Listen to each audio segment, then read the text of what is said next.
বিশ্বনবী ফাতেমারে বললেন, ফাতেমা, আলী কোথায়? ফাতেমা বলল, আপনার জামাই আলী আমার সাথে ঝগড়া করে বাইরে গেছে। বিশ্বনবীর চেহারাটা আগুনের গোলার মতো লাল হয়ে গেল। বিশ্বনবী ডেকে বললেন, ফাতেমা, তুমি বিশ্বনবীর মেয়ে হতে পারো, কিন্তু আলী তোমার স্বামী। আলী যদি তোমার উপর নাখোশ থাকে, জান্নাতের দরজা তোমার জন্য খুলবে না। কোথায় গেছে আলী, কোথায়?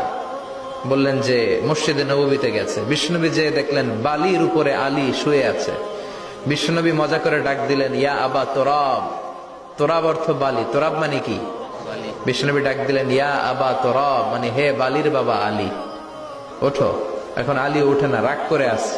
বিশ্বনবী এদিক দিয়ে তাকায়, আলী ওইদিকে তাকায়। বিশ্বনবী ওদিকে আসলে আলী এদিকে তাকায়। মনে মনে করে এতক্ষণ আপনার মাইয়াই গুতাইছে, এখন আপনি গুতাইতেছেন। বিশ্বনবী যাই বললো, আলী রাগ করো না, ওঠো, তুমি আমার চাচাতো ভাই, আমার ঘরেই তো তুমি মানুষ হয়েছ। ঘাপটি মেরে হাতটা ধরে টান দিলেন। সাইয়েদনা আলী উঠতে বাধ্য হলেন। বিশ্বনবী কারো হাত ধরে টান দিলে ওই লোক বসে থাকতে পারে? উঠে গেলেন, ঘরে নিয়ে আসলেন। নিয়ে এসে বিশ্বনবী খাটের মাঝখানে শুইলেন। ডান দিকে শোয়ালেন আলীকে, বাম দিকে শোয়ালেন ফাতেমাকে। এবার মেয়ের জামাইকে আর মেয়েকে বুঝাতে লাগলেন, নসিহত করতে লাগলেন, গল্প শোনাতে লাগলেন। কি রোমান্টিক শ্বশুর!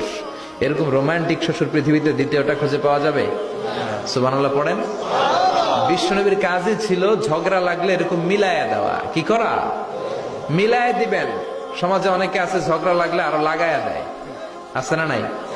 আগুন লাগলে কি দিয়ে নিবান? পানি ডালতে হয়, অনেকে তেল ডালে। কি ডালে? তো আগুন